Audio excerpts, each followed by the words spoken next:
All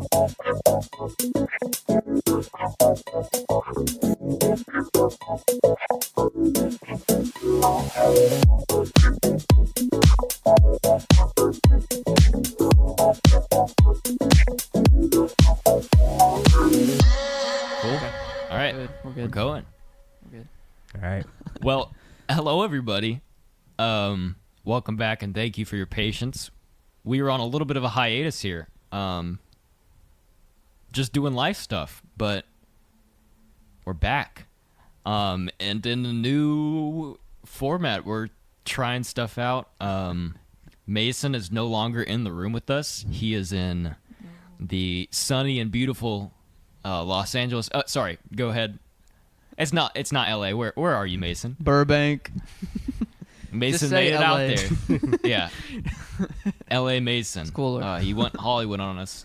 He's in California. Jacob and I are living it up in the duplex right now. Oh yeah, dude. This first episode in the duplex. Yeah. Yeah, It's it's a kinda monumental occasion. Yeah, this changing location. Mhm. Yeah, new location for us. Mason's in another time zone, but love will prosper. Oh yeah. And Look. here we are right now. Mhm.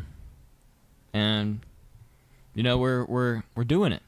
Yeah. One yeah. could say we're doing. Come We're on. doing what?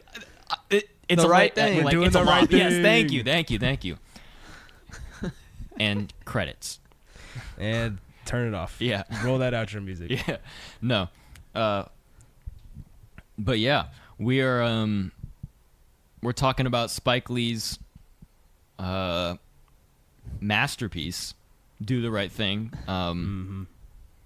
Jacob, I don't know if you want to do a preamble or sort of set it up for the folks at home, this but is all you, Jacob. Yeah. I'll try to give this movie a preamble.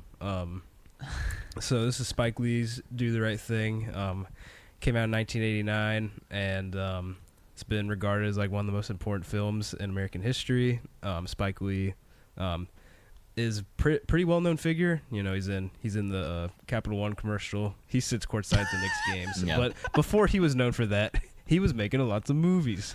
And the movie that really put him on the map was this one, Do the Right Thing. I described Do the Right Thing to Ethan while we were watching it as like a diorama type of movie.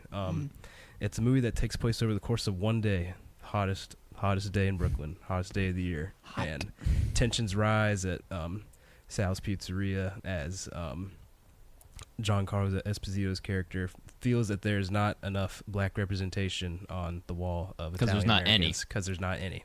Yeah. Yeah. So, and then it's the life of that block and a wide cast of characters, and yeah, It's sick. I would like the record to state that there is a Sal's Pizzeria in Franklin, Tennessee at Independence Square. Oh! Greatest Do the Right Thing reference of all time. Is there a wall of fame? yeah. What's going on the wall? I don't At know. Sal's There's Pizza? not, but what I do know is that Chris that darn Stapleton. inflation has been making the pizza rise by 50 cents every 6 months. It used to be $2 when I was a sophomore in high school, and now it's $3.50 a slice. Yeah, everything's so cheap and Do the Right Thing because it's 1989. Yeah. So it's like Everything's a quarter. everything's a quarter. The slice is a quarter. Yeah. Extra cheese, $1. Yeah. Hey, that extra cheese upcharge is crazy. Mm-hmm. Yeah. I'm not gonna lie. He was actually kind of ahead of the curve when he decided to start charging extra For real? for Yeah, extra cheese. Yeah, he was in his capitalist bag. Yeah. But my preamble was, I feel like, not that in depth, but I just feel like I can't really do this movie justice. Really, a movie that just has so many layers at every single little turn. It's made with such care, and I think it's just perfect in every way in terms of production and just subtext alone. And even outside of that, the story itself is something that I think everyone can relate to the heart of the issue, and just, Mm-hmm. yeah. This is easily one of the best looking films of all time. And what struck me is that the camera almost functions as its own character. There's sort of a choreography with the camera movement and with the blocking. I mean, in like cuts and stuff in particular. There's with the three friends, sitting when they're sitting down against that red, like the painted red brick wall. They have the three consecutive cuts as it gets closer. Like there's that stuff, but I'm more talking about when there's a tracking shot or the movement. I think I'm thinking of a few different scenes where someone's sitting on some steps and then they sort of pull away. Yeah. Or when they're just following Mookie. But the cinematography in this is certainly like its own character, and it's weird because it feels like the personality of the cinematography exists within the same universe as all the characters. Like it has the same flavor, if that makes any sense. Like the camera movement like has attitude. Like it's all like I don't really know how the cameras were operated for the making of this movie, but to me it feels very like over the shoulder, just like hands-on crafting, and there's maybe like 3 or 2 dolly zooms the whole movie. Like it's just the camera itself is very expressive, and there's a lot of shots that are like really in your face, like quite literally. I mean, I can think of several shots of like anytime Radio Raheem is on screen, and like that like back and forth between Mookie and Sal's son, like all their back and forths, like just some really, really fantastic camera movement there. And even in like the way that, oh man, I'm blanking on his name. We did finish watching this like 30 minutes ago. Yeah. That's crazy. Yeah. Y'all keep filibustering for a few seconds, and I'll break out the name when I've got it. Yeah, Mason, how do you feel about that camera? For those, I mean, the viewers can't see, the listeners can't see this, but we got Mason on FaceTime, and we do, yeah. We had to prop it up on something, but the closest like piece of furniture I could prop it up on is like 3 feet away, so he's just a little dot. I'm trying to see your all's faces. Yeah, I mean, I think that, I mean, I gotta be honest. I haven't seen this in a while, so I don't remember it perfectly, but I remember it being very, very unique, and it's unlike most films that you've seen. And when you've seen a lot of films, it's great when you come across something that's like, yeah, this is separate than everything else that I've seen before. And I think what Spike was doing was just insanely creative, and I feel like that's a byproduct of it just being like just like from the heart. You know what I mean? That kind of sounds cliche, but it's like you can tell that he's just like really in it, and he knows that. He knows the culture and stuff. I don't know where we stopped off, but I was talking about one character from Do the Right Thing, who was often framed in the same way in most every shot. Radio Raheem, when he appears, it's usually a shot from below, like angled from below, looking up at him. Yeah, I don't know. I like the consistency and consistency of the cinematography in the way that it depicts the characters and sort of provides more insight into who they are. Yeah. No, for sure. I mean, it feels like there's like no obstructions to Spike's creative vision in this. I mean, he's literally like just starting with like Dutch angles and stuff, and he's like, yeah, we're just gonna like have fun with it. You know what I mean? Yeah. And like oh no, go ahead. I was just gonna say this. I've read a couple reviews where people are like, this almost sounds weird to say, but at times the movie's like fun, and it like shouldn't be. You know what I mean? For the first, but there's like this. There's just this like kind of playful energy to it. Yeah, for the first hour and a half, totally. Yeah, for sure. But I think like we're accustomed to films at least the cinematography being sort of omniscient or not really having an opinion of what's going on, just kind of showing us like a vehicle just to show us the story. But I absolutely think that the cinematography in this has, it feels living and breathing, and like it has opinions and stances on what's going on in this neighborhood, about certain characters, and just it's so unlike, I mean, like you and Jacob were saying, it's so unlike any film I've seen. It's almost like a slice of life, but it feels very like It totally is. It's like it's constructed. I don't know. I haven't seen, this is like a bit of a weird comparison, but when people always talk about movies like that, they bring up Playtime by Jacques Tati, and I haven't seen Playtime. Mason, you can speak to that, but I feel like maybe that movie shares some similarities with how this movie is like kind of constructed in like a very like almost like theme park type of way. Like it's just very lived in, you know. Yeah, sure. I've actually never thought about that, but just Tati as an artist, he just kind of likes those worlds, very realistic and silly.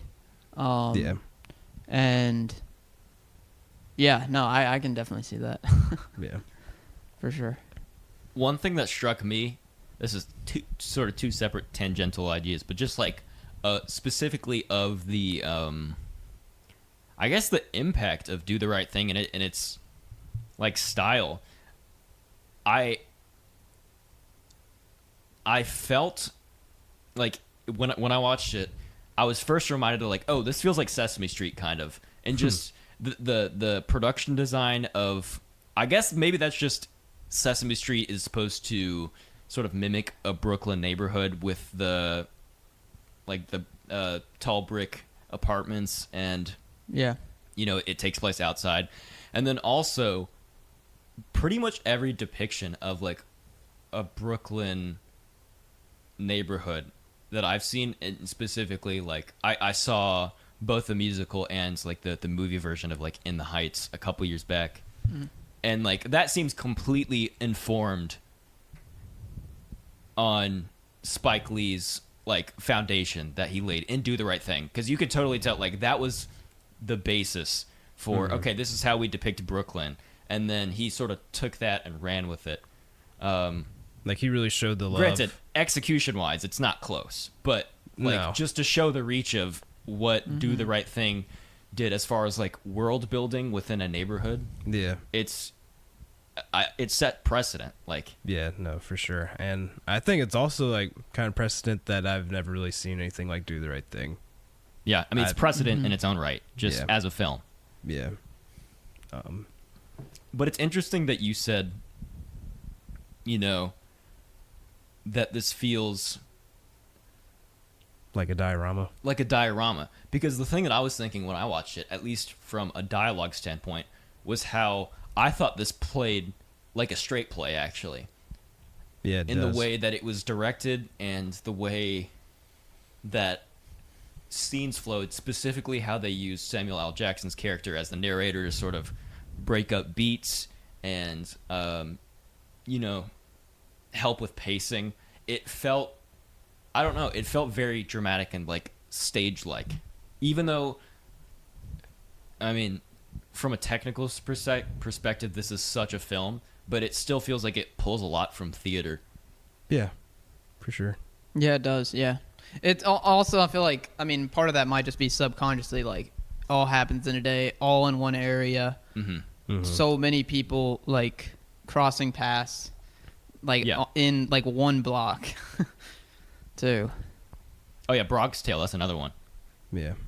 I mean, I think that it might predate, but I don't know. Even just the whole sphere of like New York depictions of like different neighborhoods and city life. I don't know. I think Do the Right Thing is always going to be in the back of people's minds when they set out to create their own depiction. They're borrowing at least a little bit from it. Yeah, for sure. As far as like directors starring in their own films, this has got to be up there as like one of the greatest. For sure. Good Tom. Yeah, good time for sure. Benny No, Safdie I don't kills even. it. What? I mean, yeah, I would have to It think might about be. it, but yeah, this might be the best example of it. I don't. Yeah, he's really Yeah, he's fantastic. I can't think of anything else off the top of my head that's like better Yeah. in my mind. And that's just kind of crazy, like how you can have that strong, like Mhm. just to be able to do it all, like and have that strong of a vision. Because some people are like such strong visionaries, like it's usually like a trade off. Like Mhm. no way they would be able to do something like that. But then there's some people that come along that could just do it all, I guess. Yeah. Like Spike Lee. So He also directed the remake of Old Boy. We can't forget Yeah. about that. Yeah, yeah, his magnum opus. yeah, magnum opus. Delete the episode. We're switching to Old Boy 2013. No, but Jacob and I, after finishing this like 30 minutes ago, we both kind of agreed that this very well might be like the most important American film of all time. Like, as far as just In like terms of a just commentary. cultural perspective, yes. Yeah. And you know, it Yeah. the quality of the direction and of the art makes it timeless. But yeah, sorry folks, we're having some CPU issues. My M1 chip is really like, It's like a BlackBerry So- phone. yeah. So you all think that this is like culturally the most important American film ever made? Yes. Yeah. Easily. Okay. I think so. You far got as you got to just- put you as got to far put as you got to commentary. put Godfather up there somewhere. well, culturally, as in like, Just commentary. yeah, mainly. commentary. Mhm. Yeah. But I mean, culturally too, you know. Yeah. I mean, yeah, same with Godfather.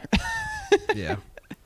Yeah. Like, I don't know. This movie's just like a master class in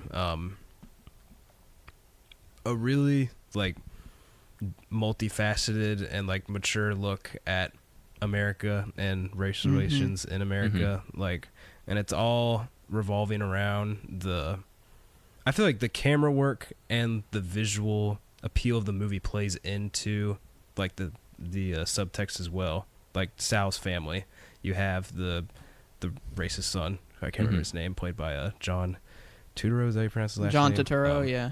John Turturro. Totoro. John Totoro.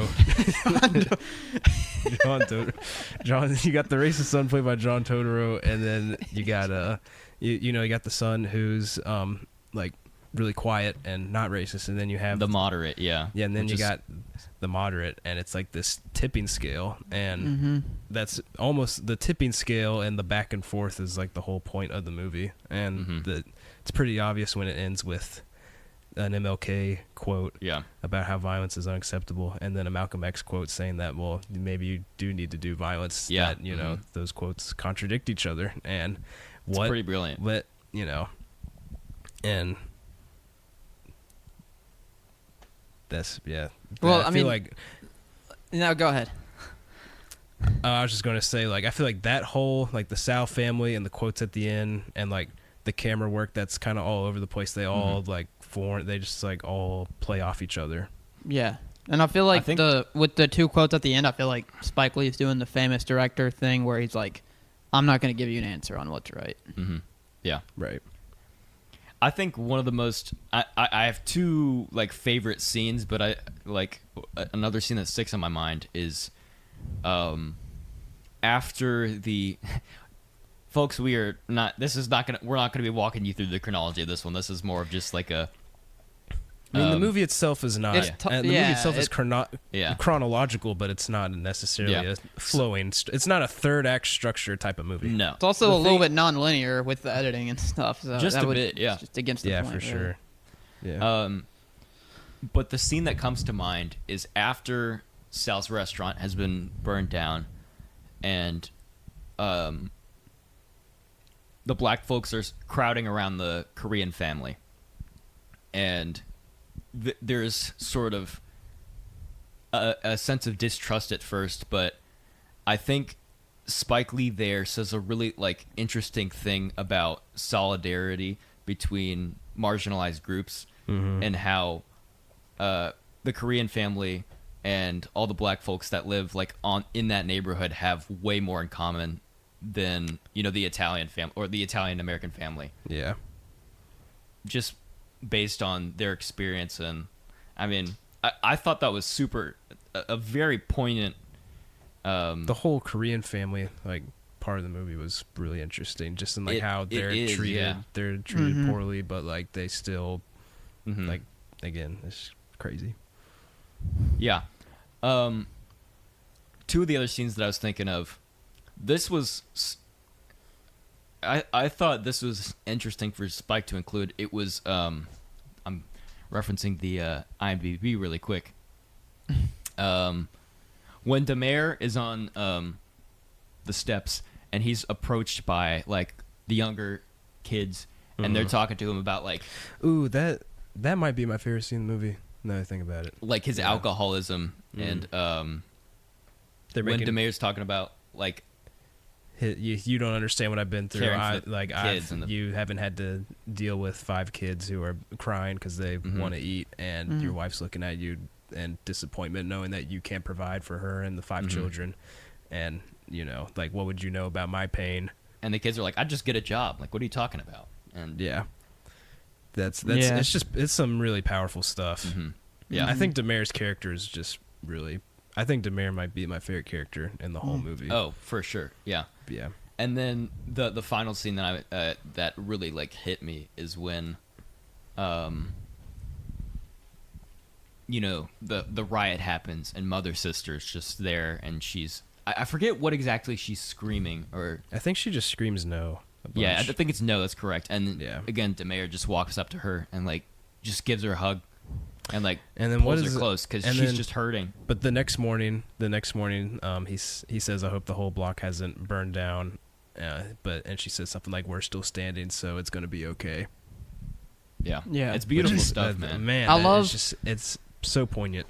I love when Smiley goes into the restaurant and like it's like smoldering and stuff, and he like puts the pictures of Malcolm X. Yeah. And Oh, MLK What do you that's down. what do you think of Smiley's character? That's because a he's great moment.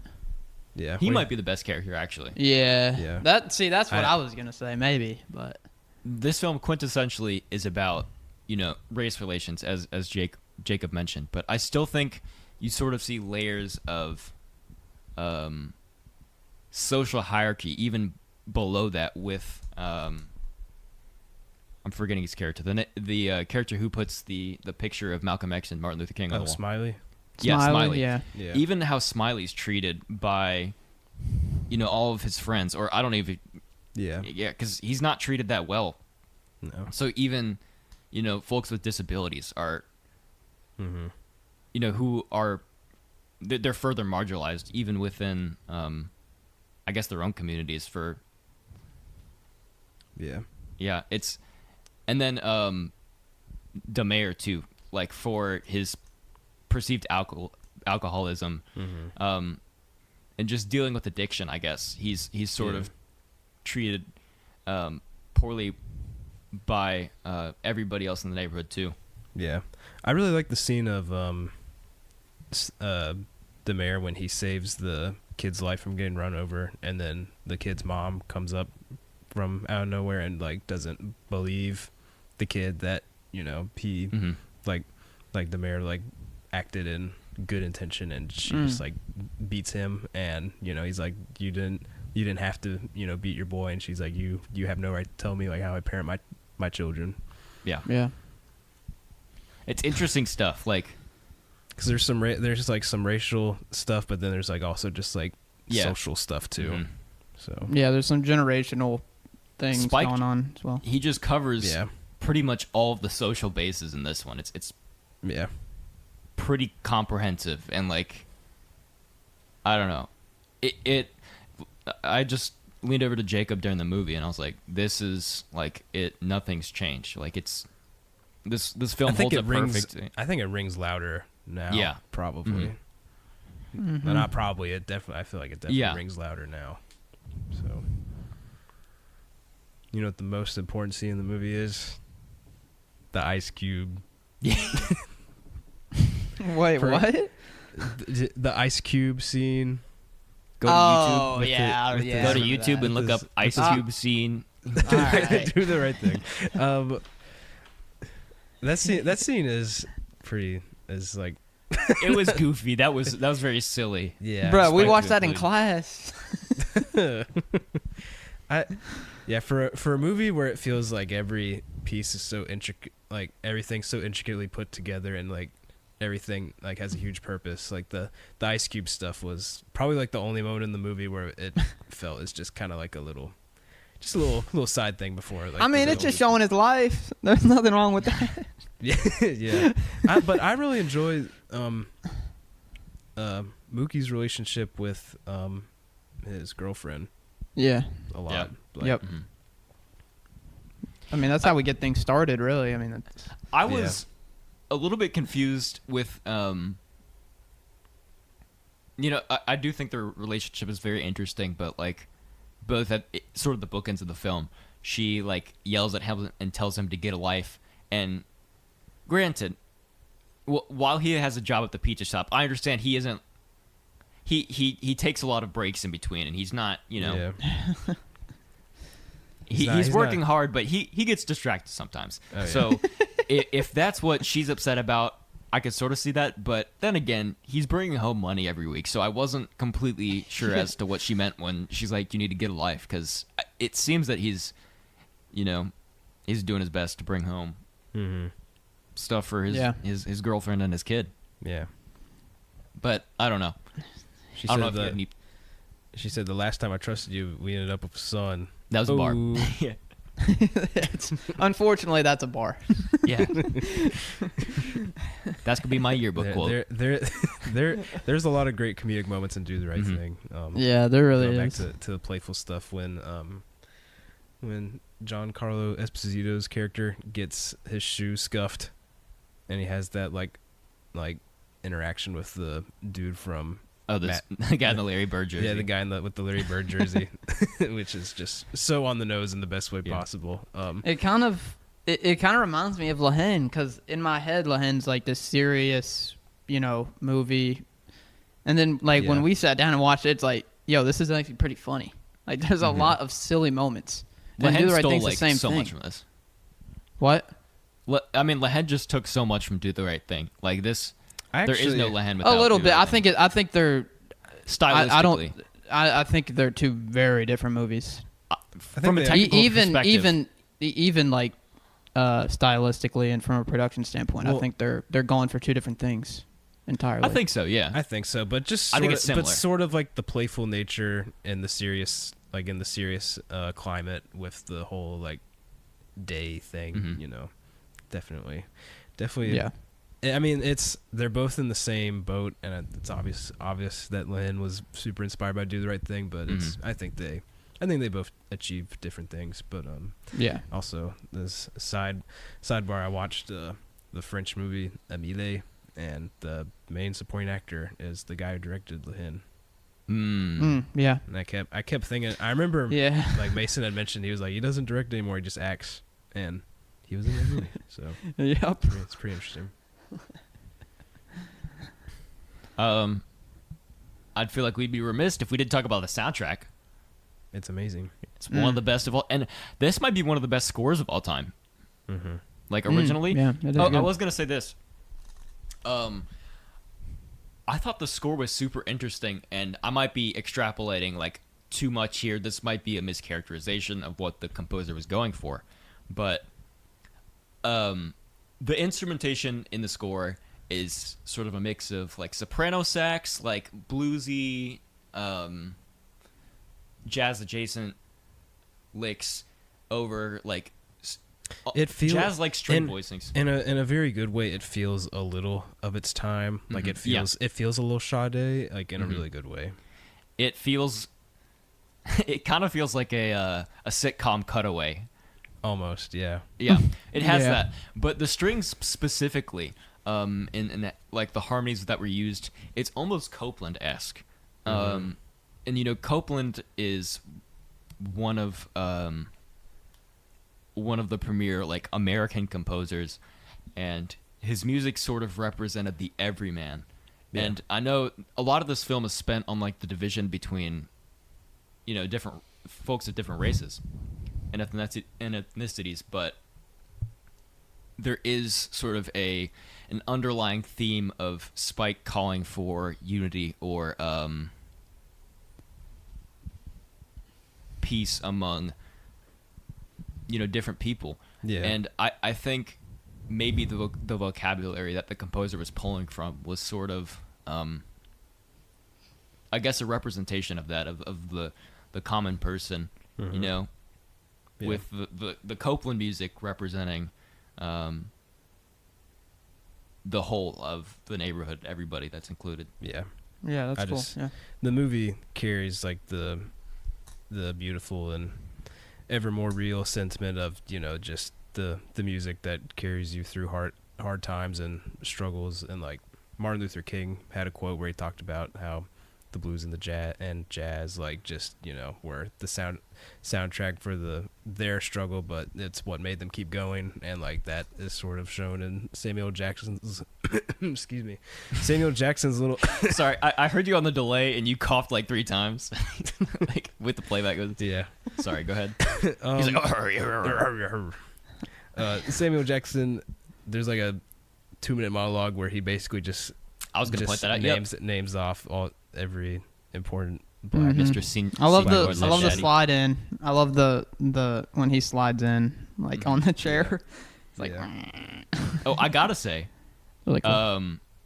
I'm like 99% sure that Take 6 is on the soundtrack for this. Shout out Take 6. Shout out Take 6. I am like Nice. super fortunate to have had the opportunity to be in a vocal jazz ensemble at school that is directed by one of the founding members, and every time I'm just continually like amazed by their reach in their heyday of like 1986 to like the early 2000s. They Yeah. were, I mean, they revolutionized the sound of vocal jazz and a cappella. And I do think they're one of the most like influential music groups of the late 20th century. So just to see that is so neat. Mm-hmm. That's all. Nice. Take 6. Take 6 shout out. Big dub.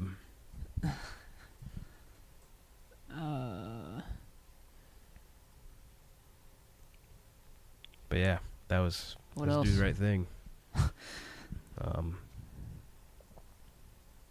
I was scrolling around reading about Do the Right Thing, and apparently the intention to have a lot of the cement walls, bro. I'm on one today. There were a lot of red walls in Do the Right Thing, and he said it was made to color red anger. Yeah, There's a lot of- that's the whole love and hate thing. Yeah, Yeah. the movie's it's like dark orange, and there's a lot of red. And, Oh, the color theory in this movie is incredible. mm-hmm. That's another thing. I thought like it was very literary of Spike Lee to have Radio Raheem, like just the whole love and hate thing. Mm-hmm. How The hands are fighting each other. the hands are fighting each other, and he says that he loves Mookie. Like, that's just such a beautiful scene. Yeah, it's like probably the most iconic shot in the movie. And then where he puts the love and hate puts the thing? knuckles together. Yeah. Of course, yeah. like What is that? What is that initially from? Because it's in the. I don't know. You know what I'm talking about? It's from like the '60s movie. I don't know. I don't know. Yeah. I don't know. I mean, Let me find this. But of course, Radio Raheem is brutalized at the end of the movie by the police. So that sort of fulfills like the hate end. He's unfortunately on the receiving end of that. yeah.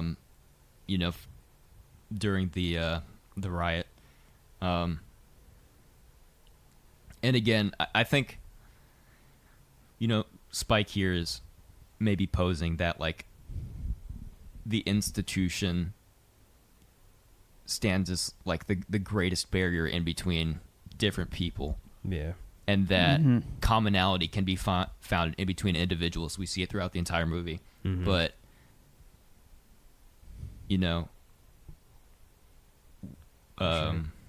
once the police are called, it's just everything goes south really quick.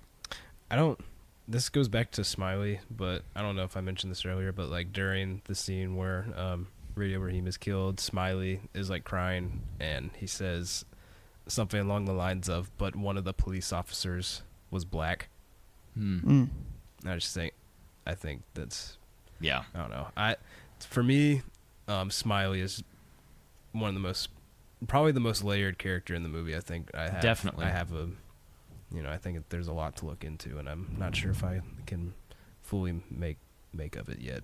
Yeah. So. Okay. I found the love-hate thing. It's from The Night of the Hunter. It's Charles Lofton. It's a 1955 movie. Name. What would we do without your film knowledge, Mason? Apparently, We'd be lost at sea. We would.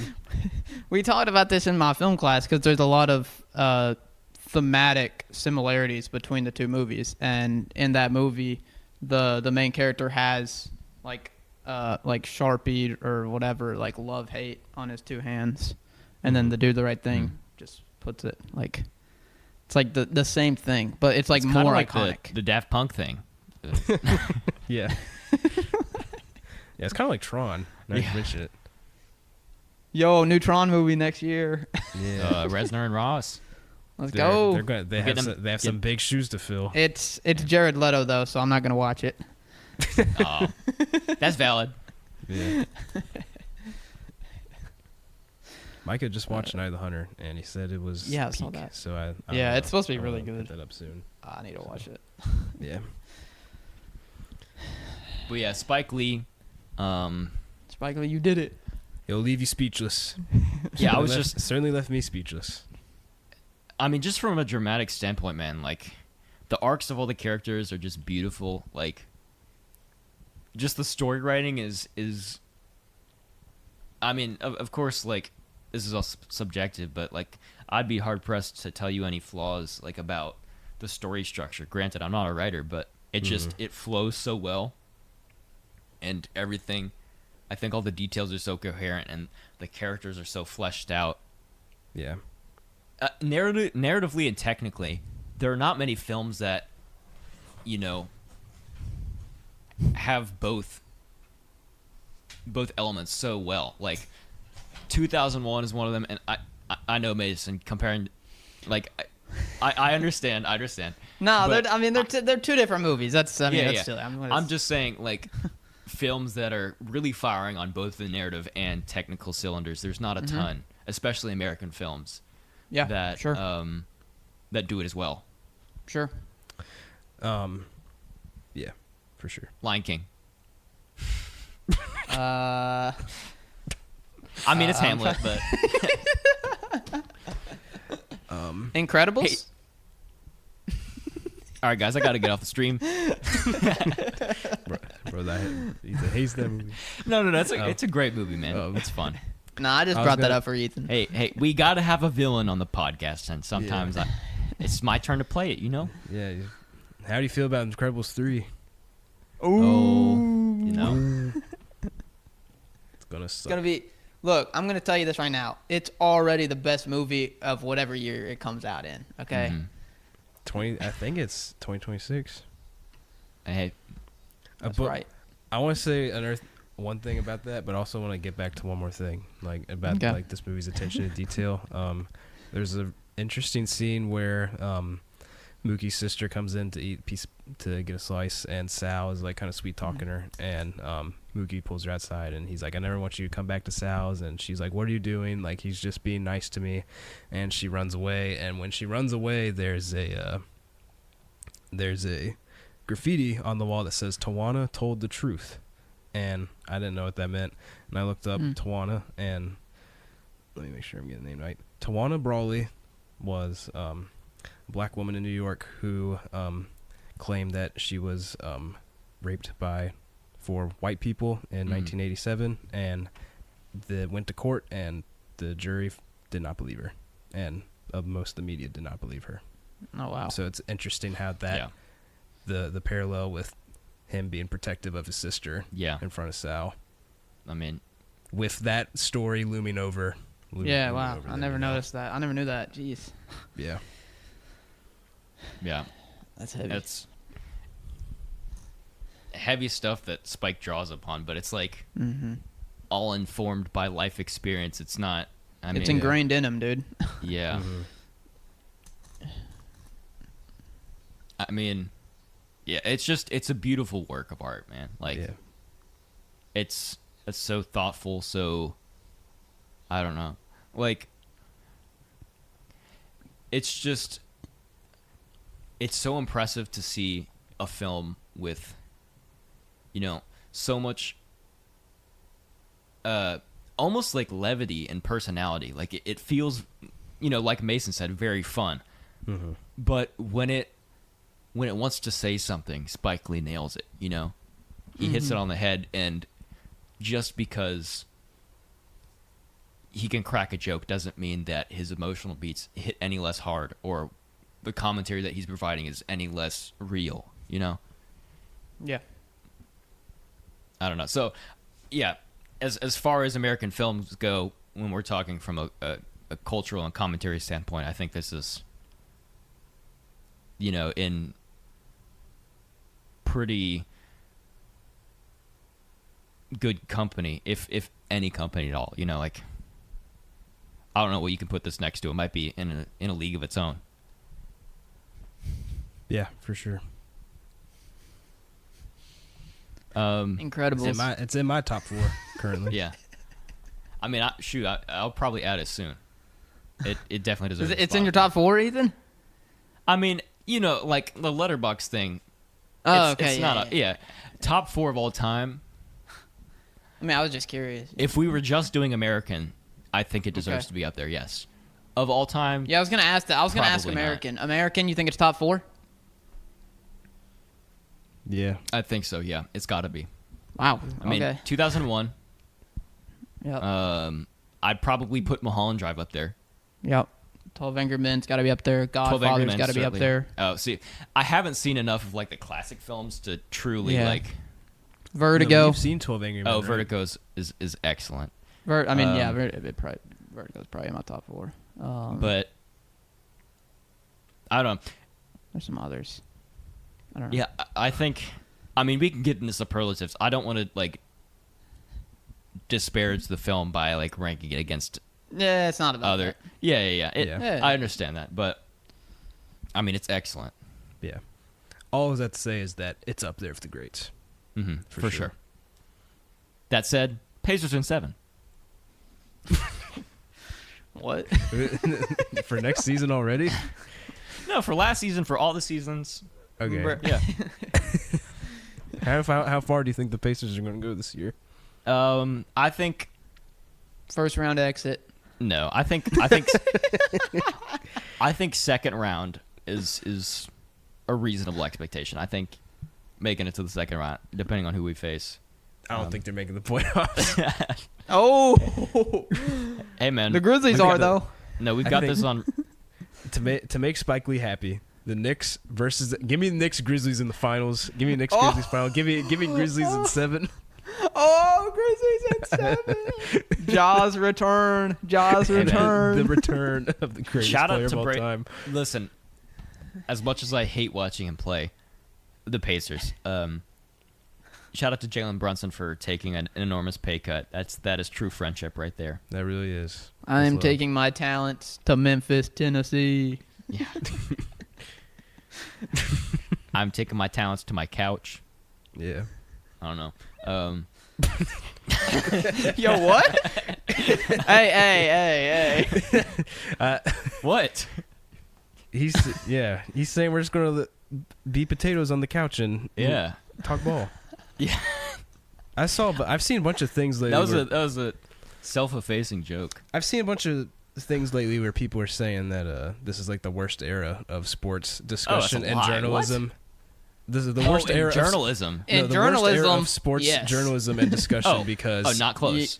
because Yes. you got because I feel like when I was growing up on ESPN, you would have people that would go on there and they would just talk. They were just dudes talking, and they'd be right or wrong, whatever. But nowadays, everything's just Stephen A. said this, Mad Dog did what, Skip's out of his mind, Shannon goes off. Everything's for the clicks, And in San Well, you Antonio. also, Yeah. yeah, you also have to remember if you turn on ESPN, they're gonna be talking about the NFL 99% of the time. That It's- gets so old. It's only NFL. Like that's it. Yeah, it's a lot of NFL. Well, that's. I mean, that it comes down to a money thing usually. But I mean, yeah, but still, and like, market. I want to see some rugby action on ESPN. Yeah. Cricket.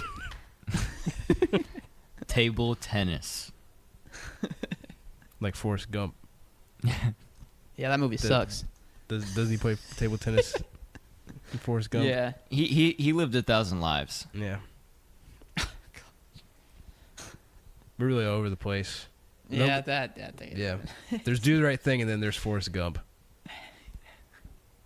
Many Yeah. people would put those in the same conversation. I'm going to be honest with you. Yeah. That's Seriously. That hurts my I stomach. mean, that just is growled. that is sad to think about, but many people would say that. Crazy. But I yeah, think we're just rambling. At this we're point. rambling at this point.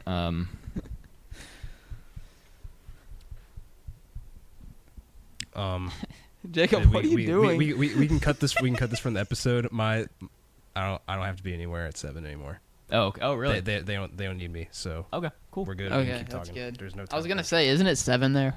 Yeah. No, Yeah. No, we good. Uh, Right.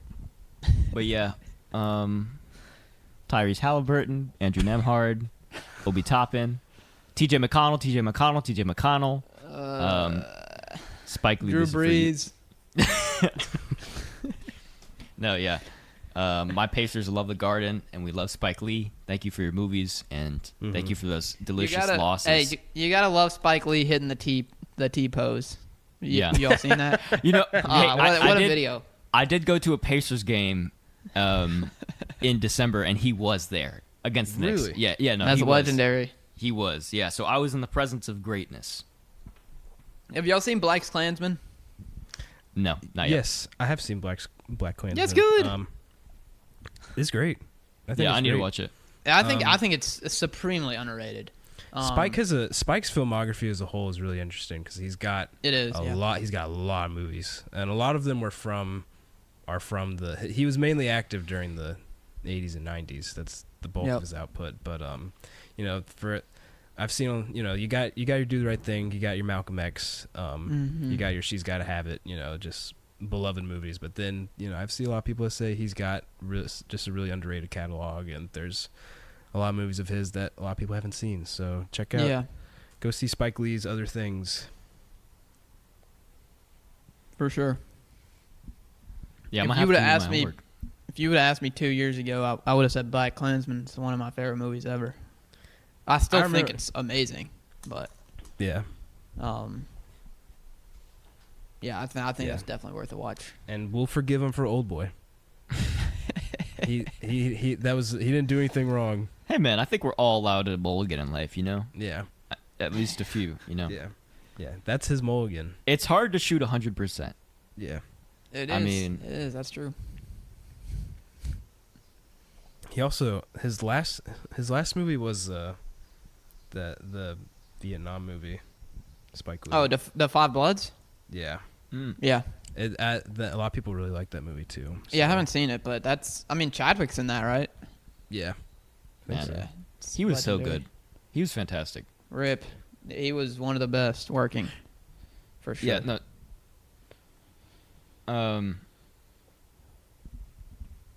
So, yeah, Mason, what's going on with you? Are we cutting this or what? Oh, we Nah, man, let's keep it in. Let's just. It can be a Drop the Addy. We can do. It can be a do the right thing 4-4 plus catch up. now. Yeah. It's good. Getting around. Whoa. I don't know how much. Easy. Whoa, easy. My man hit the ground running. You're easy getting around? Easy rider. He's Don't he's clip a that. different man. That's on the Don't clip that. Instagram. We got you.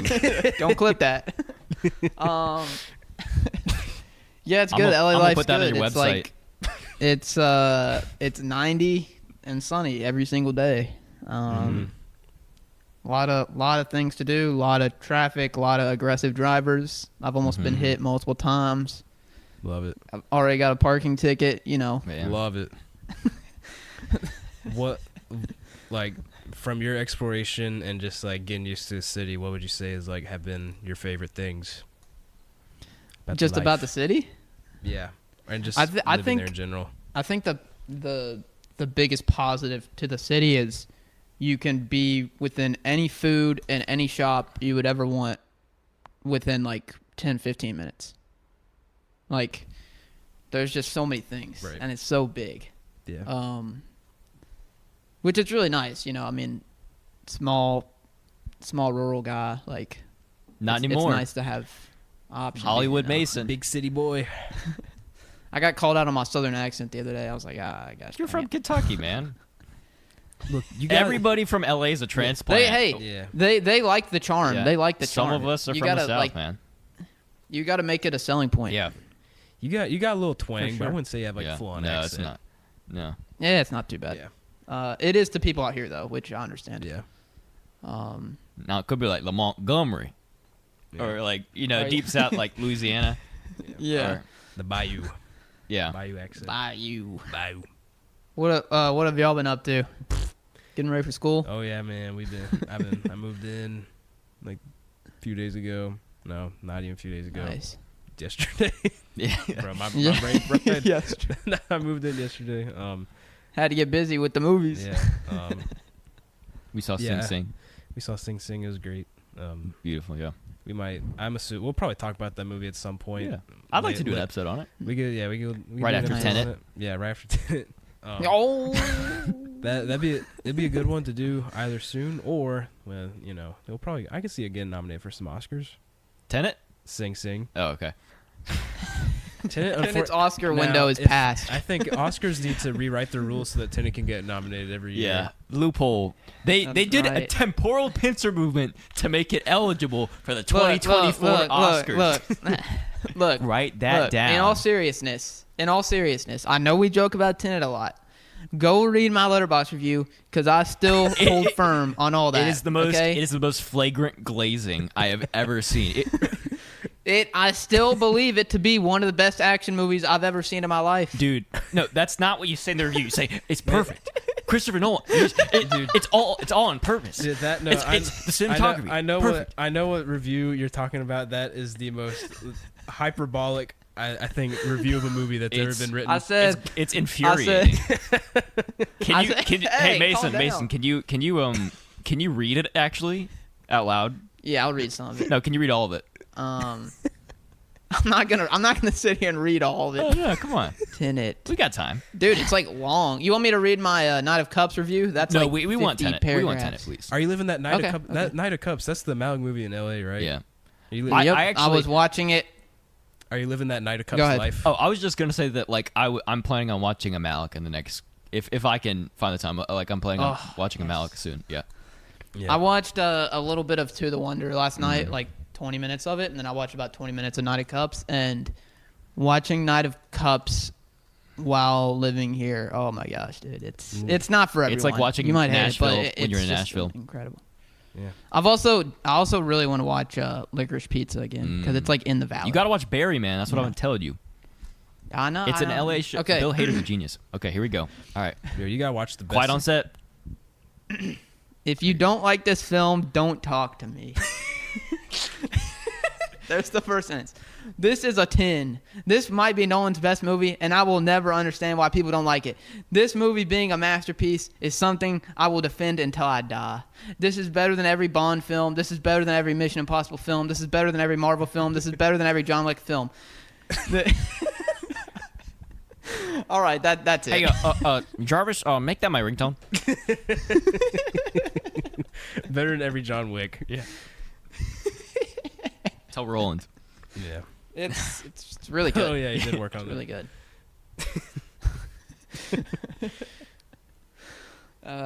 It might be better than 2001. I'm just saying. Yeah. Like, Bro, you gotta while you're living. I'm looking at. Jacob, you have it at 2.5. That's shameful. Because I'm perfectly in the middle. That's like the best 2.5 ever. 'Cause it's like there's a lot. It's the perfect 5. It's a perfect 5. Yeah. Yep. It's half and half. Half peak, half terrible. I can get behind that. And it evens out. I don't see any of it being terrible, but that's just my opinion. No, I really am. I really am coming around to Tenet. I'm being 100% serious. On a rewatch, that rating is going to go up. Mm-hmm. Just mark. Yes, sir. Mark- I seriously do think like the 747 and the trucks in place and some of that is like some of the best action I've seen in the past like 20, 30 years. I would agree. Probably since Heat, Yeah. honestly. Yeah, I haven't seen Heat. Ooh. I still think the second Freeport scene is like my favorite. It's some of my favorite action ever. Yeah, yeah. There's some good scenes. It's such a mixed the dialogue, bag, man. you know, It's such a mixed bag. the writing is It's terrible. a little iffy. It's awful. That 30-minute segment about this is not the Tenet episode, so we can get off this, but that 30-minute segment about the painting is so mind-numbingly boring. That's not. It's not 30 Dude, minutes. it's too though. long. It's too long. That Like It's the not scene, 30 scene minutes. with the Alfred, like Alfred's actor. Yeah. Whatever his He's name like, is. he's eating food. He's like, Michael Caine. Yeah. Hey, At least- I'm not the one with the Tenet poster. All right. that's That's all I'm gonna say. No, that's true. You got me there. While you're living in LA, you need to watch the best LA movie of all time, Drive. What is that? Drive. Oh, I don't. Hey, Drive's fine. Look at this. Right behind the desk. That's the best LA movie of all time. Hey, it's Coen Brothers. You know. Hey. Yes, sir. You know what's an interesting fact about Breaking Bad? It was originally supposed to take place in LA, but they moved it to Albuquerque because it was too expensive to film. there. Really? Because they wanted to. Huh. Yeah. I'm gonna make it. I don't blame them. L.A. I saw a shoeless and shirtless guy in the CVS the other day, and he was wearing a hazmat suit mask. Nice. Interesting. Interesting place. I gotta say. We got to come out and visit you sometime. Yeah. I gotta meet that guy. Oh yeah. We'll make the trip out. There's enough. There's enough space. Mm-hmm. Or we'll just get a Verbo or something. Verbo. Dude, no, you don't want to. It's gonna be so expensive. Yeah, man. That's the Yeah. do right thing. Plus more. Yeah, plus more. Dude. Plus, we're rambling about Tenet. Yeah. Oh, yeah. Mason, you want to talk Using about subjects.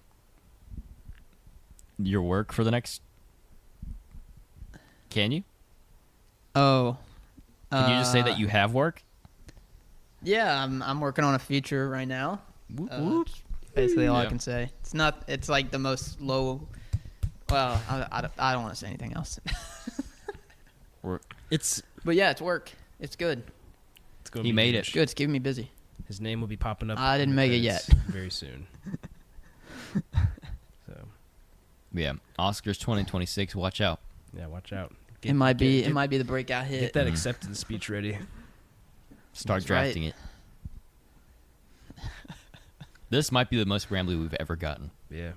Well, it's been a while, you know. We're just We're just catching up. yeah, we're Let's just catching- cut it. We're catching up. I guess and we we're- could cut it, yeah. Yeah, but what's coming down the pipeline? Oh, down the pipeline? Yeah, what is coming down the pipeline? I don't know. I say Boogie Nights.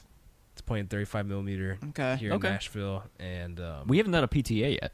hey, that's a If hey, it's that's an playing- that's an LA movie. So if you have time to watch it, Yeah. That'd be I was great. gonna say if it's playing in Nashville, it's probably You could fly out. playing somewhere at a rep. you in could fly out. LA. yeah, Yeah. You Yeah, just get land- on a plane. land the I could plane. fly Yeah. out. Land the Yeah. plane at Belcourt. Yeah, I mean, there's an airport in Nashville. You could just fly in. Yeah, there's an airport at Belcourt. You all might have to do a couple. I don't know how your all semesters look, but you all might have to do a couple things like without me. I'm only That taking might be 14 credit hours. But getting a yeah, little Clarissa says that she wants to do a bunch of horror movies or like slash movies come October because that's her Oh, thing. yeah. So we'll be seeing a few Sure. of those. We should do Possession. We gotta do Possession. Oh, dude, just from the clip that I saw of that was incredible. The picture quality, like one it of was the most just beautiful. interesting Yeah. movies I've ever seen. Also, we got to do some more Argento. Yeah, build yeah, off yeah. the Suspiria. Yeah, Because his movies are just fun. You know dude. what? No, down the pipeline, we needed to do. Well, we talked about a mailbag, but I think we should do another score draft because that was a lot of fun. yeah, Yeah, we did. should. Or maybe just a movie draft too. We could do that. the score. The The movie draft was great. Well, the score draft was great too. The Madness. bracket was great. Yeah. And the mailbag. I can't Yeah, wait for the bracket was mailbag. fun. I put in some great questions for the mailbag. Me too. Yeah. I sprinkled some in. Yeah. We need more questions. Nobody wants to answer our mailbag. Please listen to us. Please. Just one mailbag, sir. No one's listening this late in the pod. Mailbag, please. No one's listening at this No, point. it's okay. But please. But yeah, coming up, Argento, Possession, Boogie Nights, Sing Sing. Sing Sing. Yeah. That's a lot. Yeah. Score draft. And, I got Barry Lyndon on Criterion, and I think we should run that up. Oh.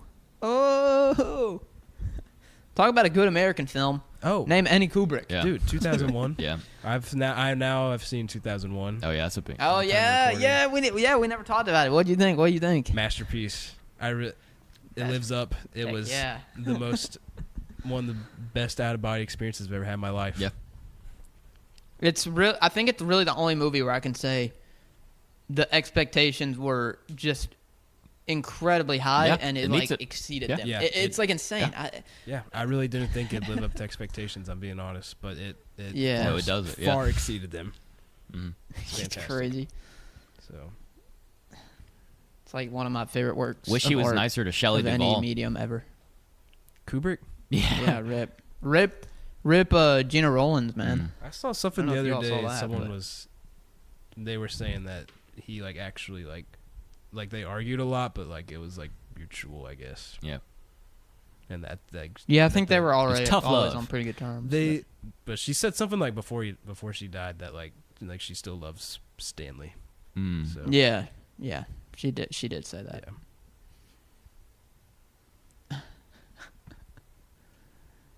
And that's Do the Right All Thing. right. It wouldn't have happened without Shelley Duvall. Yeah. All right. Someone say the thing so we can cut, please. Mason, you got it. All right, roll that outro music. Yeah.